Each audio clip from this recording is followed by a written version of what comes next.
What happened when the Coldest CEO smiled at one child changed everything. No one had ever seen Victoria Hale smile. Not in meetings, not in interviews, not in the towering glass building where people whispered her name like a warning. So when it happened, when the most feared woman in the building bent down and smiled at a child, it felt like something had cracked in reality itself. Before we continue, please tell us, where in the world are you tunning in from? And if you believe that stories of kindness, everyday miracles, and ordinary people deserve to be shared even further, don't forget to subscribe so you won't miss any journey like this one. And Daniel Rivera was standing right there when it happened. Daniel never planned on working nights, scrubbing floors in a tech empire that looked like it belonged in a sci-fi movie. But plans don't mean much when rent is due, groceries are running low, and your 6-year-old depends on you. The janitor job at Virx Systems paid better than anything he'd had in years, so he swallowed his pride and took it. The building was spotless, almost creepy. Glass walls, motion lights, everything shiny enough to show your reflection. Even trash cans looked expensive. By his second week, Daniel had already learned one thing. Don't cross paths with the CEO. Victoria Hale. People called her the Steel Queen. Some called her worse. She was known for firing managers over tiny mistakes, rejecting million-dollar reports over microscopic errors, and running the company like a machine with no room for feelings. She walked the halls every night around 9 sharp, alone, silent, always in a sharp white suit, like she was inspecting a battlefield. The first time she spoke to Daniel, she didn't even look at his face. "There's moisture near the carpet seam," she said flatly, pointing. "That's a slip hazard, redo it." Then she walked away. Daniel muttered under his breath, "Typical, rich, untouchable, probably never missed a meal in her life." That's what he thought until Thursday night. That night, Daniel's phone buzzed while he was mopping the 6th floor. Aftercare closing early. Power outage. Please pick up Ellie ASAP. His heart dropped. No sitter, no backup, no choice. So he did the one thing he swore he'd never do. He brought his daughter to work. Ellie sat quietly in the employee lounge, legs swinging, book open on her lap. Daniel checked on her every few minutes, nerves shot tight. If anyone complained, he was done. At exactly 9:02 p.m., the elevator dinged. Daniel turned. The doors slid open. Victoria Hale stepped out, and then she stopped. Her eyes locked on Ellie. Daniel felt his stomach hit the floor. This was it. He opened his mouth to apologize, to beg, to explain, but Ellie looked up first. Her face lit up like fireworks. "Oh," she said happily. "You're the reading lady." The hallway went dead silent. Victoria's expression froze. Then, impossibly, she smiled. Not a polite smile, not a fake one, a real one. And in that moment, everything Daniel thought he knew about the coldest woman in the building shattered. But Daniel had no idea that this single moment, one child, one smile, was about to uncover a secret Victoria Hale had buried for years, a secret that could destroy her career or change all their lives forever. If this story touched your heart, don't forget to subscribe and return to our channel for more life-changing, emotional, and heartwarming stories. Daniel stood frozen, his brain lagging behind what his eyes had just witnessed. Victoria Hale, The same woman who could silence an entire boardroom with a glance was kneeling on the polished floor like it was nothing. Her heels were tucked neatly beside her. Her posture wasn't rigid. Her voice wasn't sharp. It was soft. "Hey, Ellie," she said gently, like this moment belonged to her. "You've grown." Ellie grinned and wrapped her arms around Victoria's knees like this was totally normal. "You said you'd come read again, but you didn't," she said, not accusing, just honest. Daniel's heart was pounding so hard he could hear it in his ears. This wasn't happening. Victoria looked up then, really looked at him, not past him, not through him. "You must be her father," she said. Daniel nodded, throat dry. "Yes. I'm sorry. I had an emergency. I didn't mean to." "It's fine," Victoria said quickly, standing. She smoothed her jacket, the armor sliding back into place just a little too fast. "Family comes first." That sentence alone hit Daniel like a truck. Family comes first. Ellie tugged Victoria's sleeve. "Are you gonna read again soon?" Victoria hesitated. Just a beat, long enough for Daniel to notice. "I'll try," she said. "I promise." Then she straightened, nodded once at Daniel and walked away. He watched her disappear down the hallway, heels clicking again, the softness gone like it never existed. Ellie hopped back onto the bench. "She's nice," she said simply. Daniel didn't answer. On the drive home, Ellie filled the car with chatter, swinging her legs, flipping pages of her book. "She comes to my school sometimes," Ellie said casually. "On Fridays." Daniel's eyes snapped to the rearview mirror. "She does what?" "She reads to us," Ellie said. "Stories about brave girls and animals and space whales. She doesn't dress fancy there. She wears a big sweater and smells like coffee." Daniel almost missed a red light. Victoria Hale, the Iron CEO, sitting on a classroom rug reading picture books. His brain refused to accept it.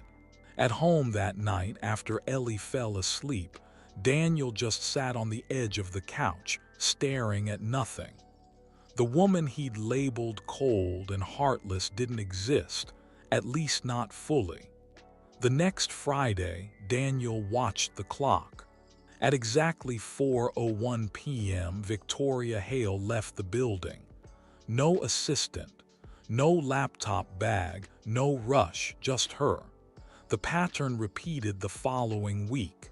And the next. Curiosity started chewing at Daniel's insides.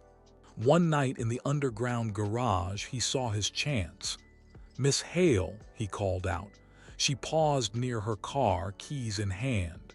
"Yes, my daughter goes to Eastwood Elementary," he said carefully. "She talks about you." Something flickered across Victoria's face, too fast to name. "My niece attends there," she said, way too quickly. Daniel nodded, even though he knew it wasn't true. "Well," he said quietly, "whoever those kids are to you, thank you." Victoria stiffened. "Please don't mention this to anyone," she said, voice low and firm. "My work and my private life do not overlap." Then she got in her car and drove away. That night, Ellie looked up from her blanket and said softly, "She gets sad when people talk about moms." Daniel's chest tightened.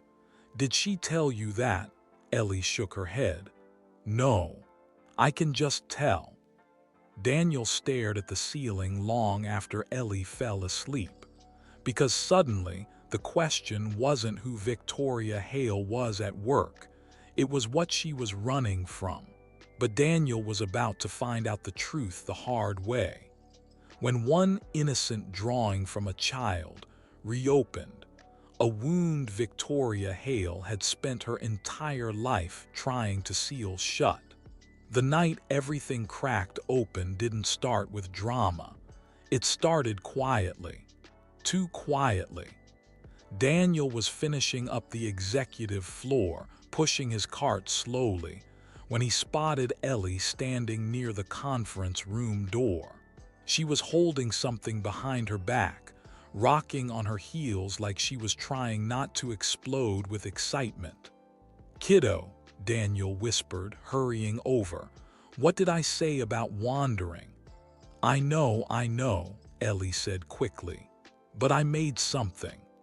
Before Daniel could ask for who, footsteps echoed down the hallway. Click, click, click.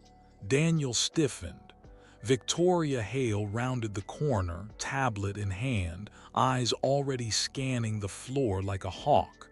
She slowed when she saw Ellie. Again. For a split second, Daniel expected irritation, rules, consequences. Instead, Victoria stopped. "What do you have there?" she asked, her tone softer than anything Daniel had heard from her during work hours. Ellie beamed. "It's for you." She stepped forward and handed over the folded paper. Victoria accepted it automatically, probably planning to thank her and move on. But when she unfolded it, her breath hitched. Daniel watched her face drain of color. It was a crayon drawing. Simple, uneven. A woman in a sharp jacket. A man in work clothes. A little girl between them holding both their hands. Above them, written in crooked letters, "Me and my work dad and my second mom." The hallway felt like it stopped breathing. Victoria's fingers tightened around the paper. Her face stayed controlled, but her hands trembled, just barely. "Thank you, Ellie," she said quietly. Her voice wasn't cold. It was shaken. She turned and walked away fast, heels echoing too loudly now, like she was running from something chasing her down the hall. Daniel knelt beside Ellie. "That was really sweet," he said carefully. "She looked sad," Ellie whispered. Daniel didn't answer because he didn't trust his voice. The next day, Victoria didn't come to work, or the next. No emails, no instructions, no late-night patrols of the floor. The building still ran, but it felt off, like the center of gravity had shifted. Ellie asked twice when the reading lady was coming back. Daniel told her he didn't know. By the third night, Daniel did something he never thought he'd do. He drove to the address listed for Victoria Hale in the company directory. The apartment building was quiet, modest, nothing like the glass towers she ruled from. When the door opened, Daniel barely recognized her. No suit, no makeup, hair loose, eyes tired. "Daniel," she asked softly. He held out the drawing. "Ellie wanted you to have this." Victoria stared at it like it might disappear if she blinked. "And I wanted to make sure you were okay," he added. She stepped aside. "Come in." Inside, the apartment was clean but empty. No awards, no photos, no warmth. They sat at the kitchen table in silence until Victoria finally spoke. "I had a daughter," she said. Daniel looked up. "She got sick," Victoria continued, voice flat but fragile. "I was young, broke, invisible. Hospitals turned us away." Her hands clenched. "She died in my arms 3 days later." The room felt unbearably small. "I survived," she said quietly, "but I stopped believing the world could be kind." Daniel finally understood. The precision, the control, the walls.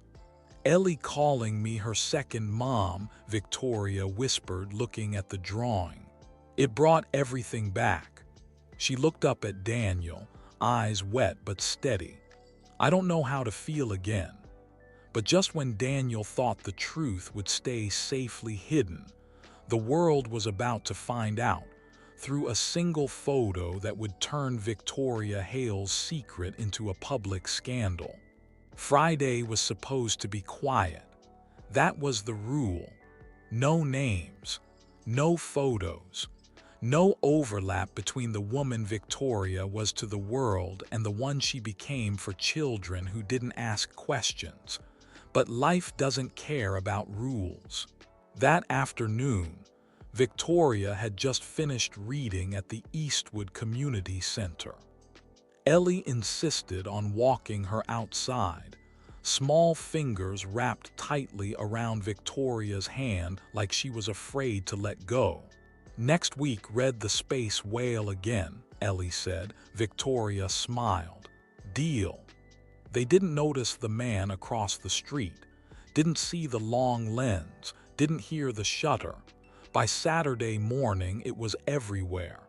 Tech Ice Queen HIDES secret family CEO caught playing mom with janitor's child. Powerful woman. Questionable choices. Daniel saw it on his phone while making Ellie breakfast. His stomach dropped so hard he had to sit down.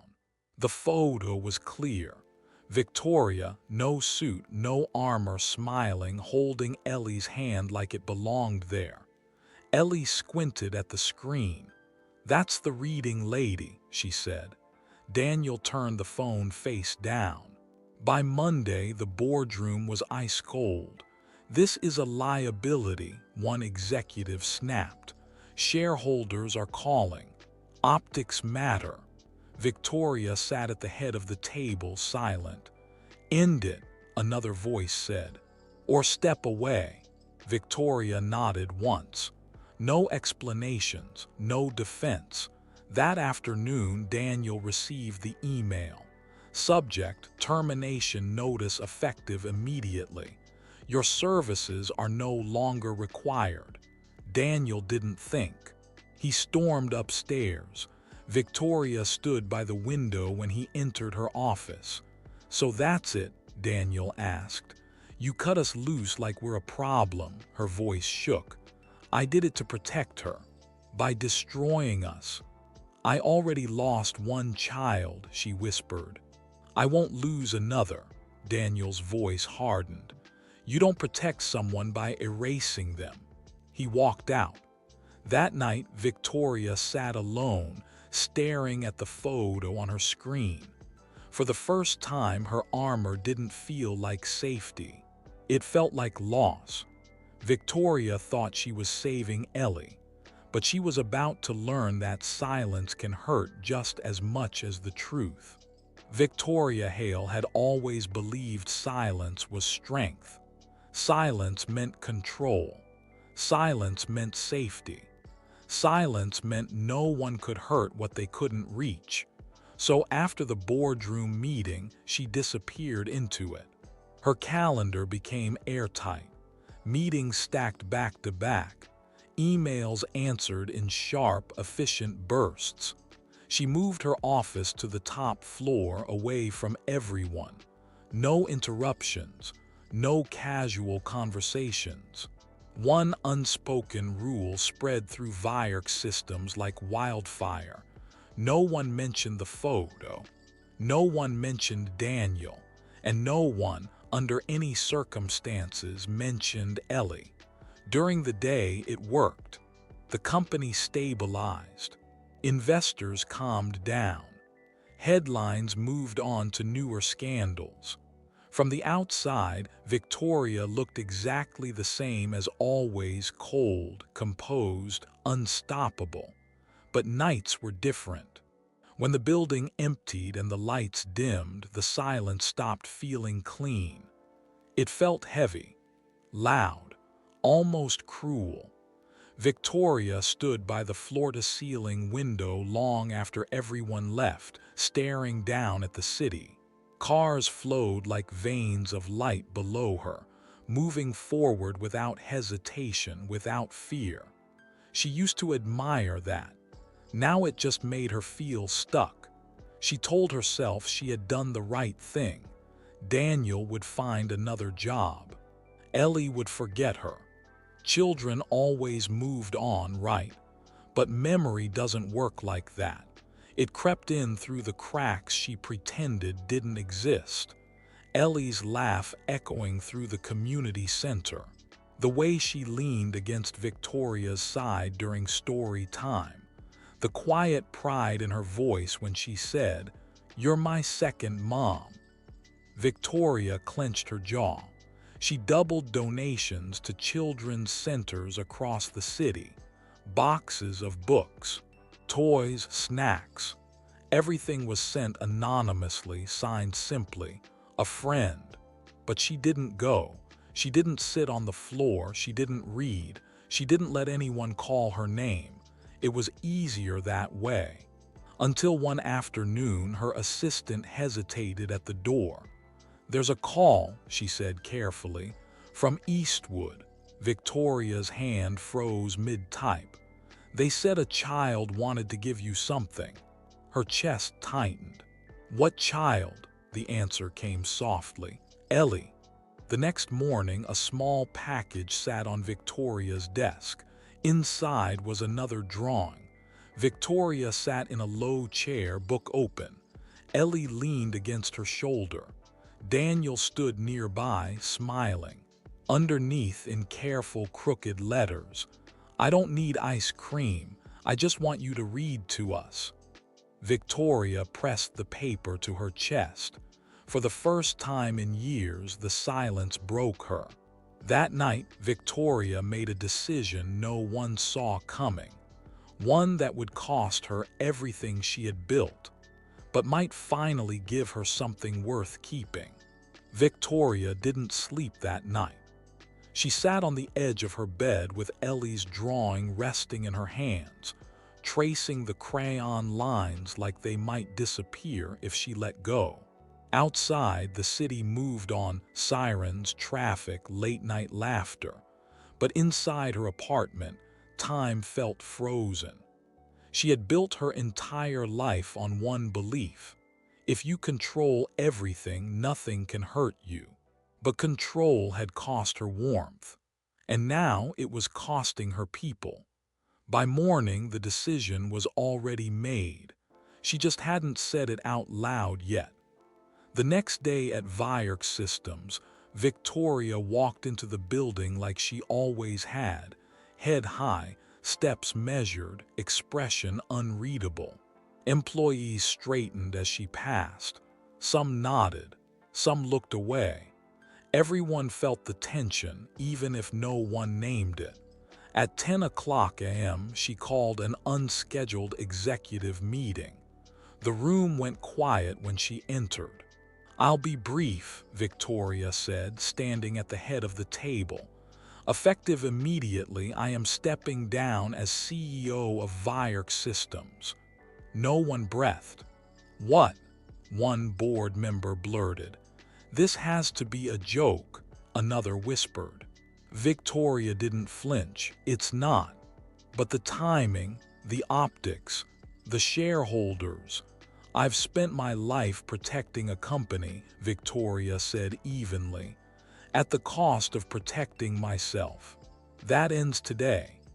She slid a signed letter across the table. No negotiations, no counteroffers, no drama. By noon, the news was breaking. Tech giant CEO resigns without explanation. Speculation exploded. Burnout. Scandal, secret settlements. Victoria ignored it all.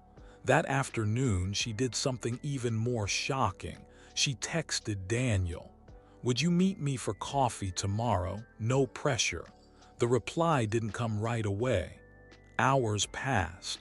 Then one word appeared on her screen: "Okay." The cafe was small and quiet, nothing fancy. Victoria arrived early, no assistant, no security, no laptop, just her. Daniel walked in right on time. He looked tired, guarded. They sat in silence until Victoria spoke.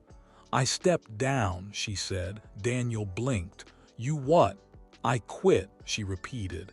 "Yesterday." He stared at her like she'd lost her mind. "I'm not asking for forgiveness," Victoria said. "I just needed you to know the truth." She slid the framed drawing across the table. "She made me feel like family," Victoria whispered, "before I earned it." Daniel didn't speak, but something in his eyes softened. Outside, the world kept spinning.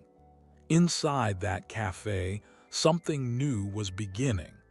But stepping down was only the first step, because the hardest part was still ahead, facing Ellie and admitting what she was too afraid to say. The coffee had gone cold. Victoria hadn't touched it. Neither had Daniel.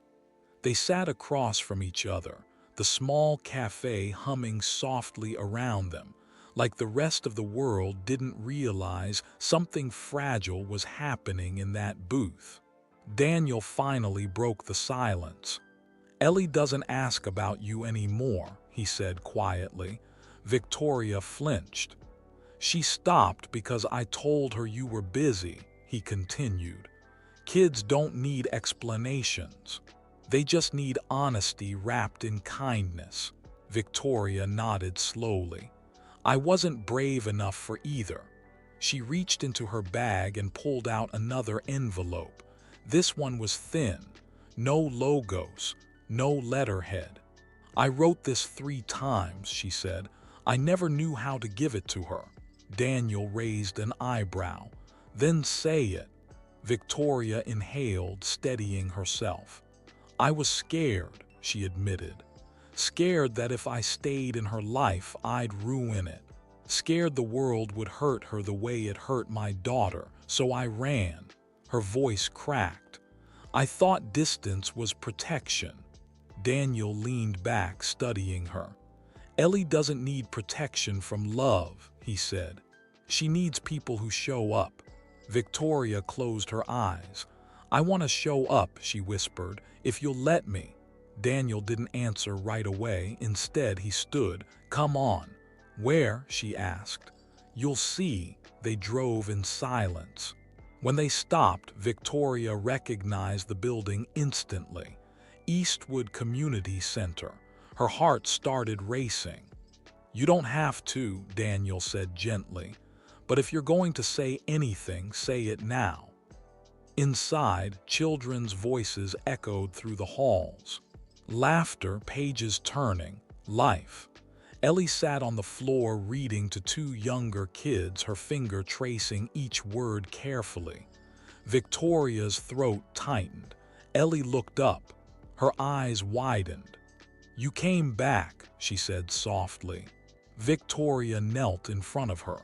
"I'm sorry I left," she said. "I should have said goodbye. I should have said I care." Ellie studied her face, then leaned forward and hugged her. "It's okay," she said simply. "You're here now." Something inside Victoria broke open, and for the first time she didn't try to put it back together. Victoria thought the hardest part was over, but the world hadn't said its last word yet, and forgiveness doesn't come without a price. For a little while things felt normal, not perfect, not magically fixed, just real. Victoria started coming to the Eastwood Community Center again, quietly, without announcements or cameras. No suits, no titles. Just sweaters, flat shoes, and books tucked under her arm. She sat on the rug like she used to, reading slowly, letting the kids interrupt her with questions and laughter. Ellie stayed glued to her side. Daniel watched it all carefully. He didn't rush anything. Trust, once cracked, didn't snap back together overnight, but Victoria showed up. Every Friday, rain or shine. No excuses. For the first time in years, Victoria felt something dangerously close to peace. That's when the emails started. At first, they were polite. "We'd love to discuss a potential advisory role. The board believes your public image still holds value." Then they turned sharper.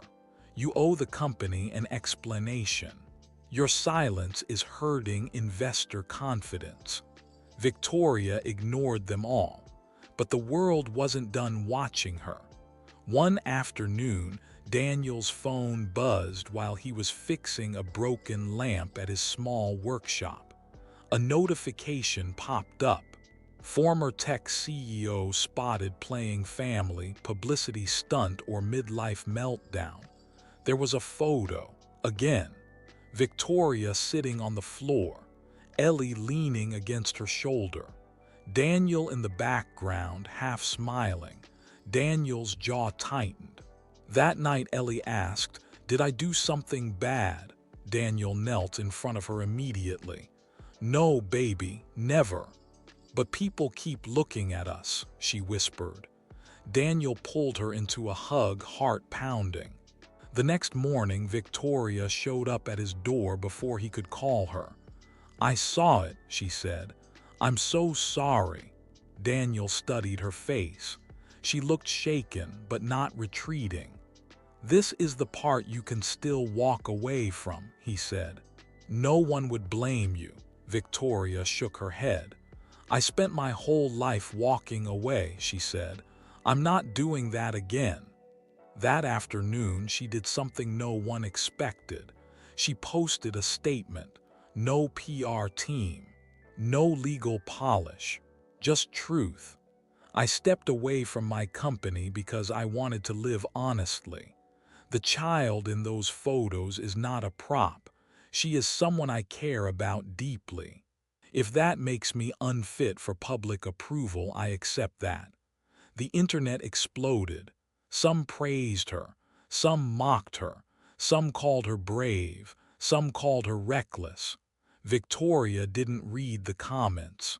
She was too busy sitting at the kitchen table, helping Ellie sound out a difficult word. Daniel watched them, something heavy lifting from his chest. The world could talk. They were still here.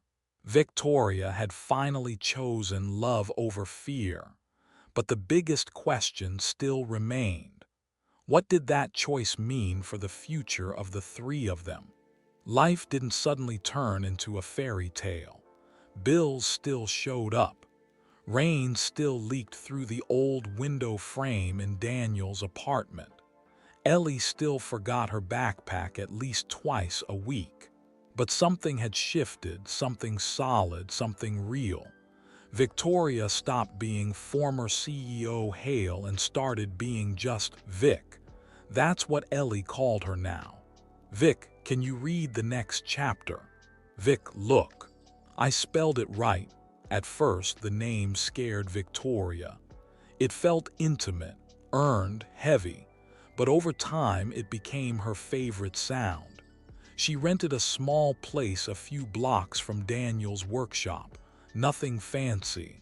Just sunlight, second-hand furniture, and a quiet hum that felt like peace instead of loneliness. Together, they built routines. Friday afternoons at the community center. Saturday mornings fixing broken things at the shop. Sunday evenings on the couch with books and cocoa. Victoria learned quickly that building a life was harder than building a company. There were no spreadsheets for trust, no KPIs for healing. One night, as Ellie slept between them on the couch, Daniel spoke softly. "You don't have to stay," he said. "Not because you owe us anything." Victoria didn't look away from Ellie. "I know," she said. "I stay because I want to." The next week, Victoria launched something small, no headlines, no press releases.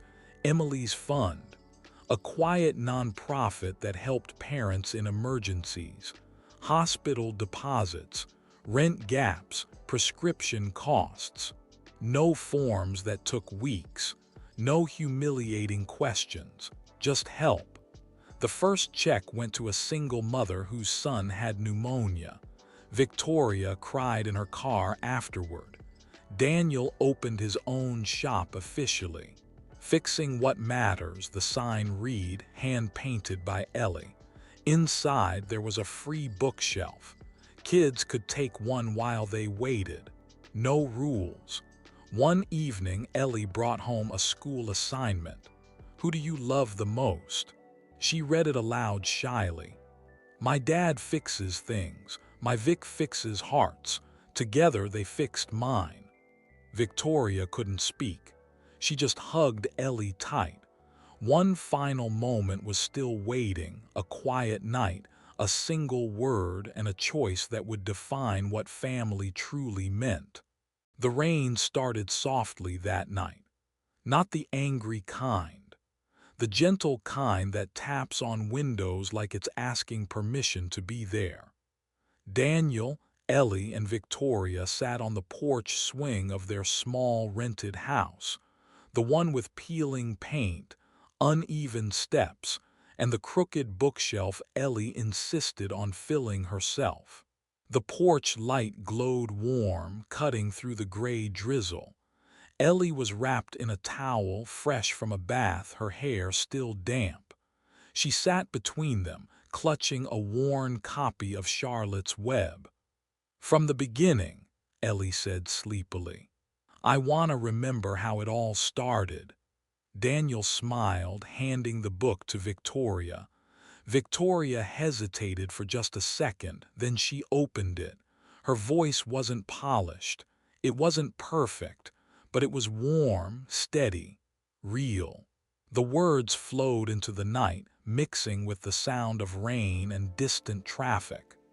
Halfway through the chapter, Ellie's head tipped gently onto Victoria's shoulder.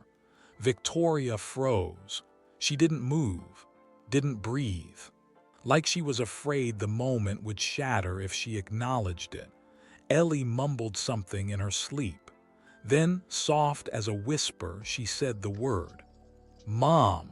The porch seemed to disappear. Victoria's chest tightened so hard it almost hurt. Her eyes burned, not because the word scared her, but because, for the first time in her life, she didn't want to correct it. Daniel noticed. He didn't say anything. He just rested his arm along the back of the swing, close enough to steady them all. Victoria gently laid her hand over Ellie's hair. Good night, sweetheart, she whispered. The rain kept falling, but none of it felt cold. Months passed quietly. No headlines, no scandals, just life. Victoria wore an apron now more than she ever wore suits.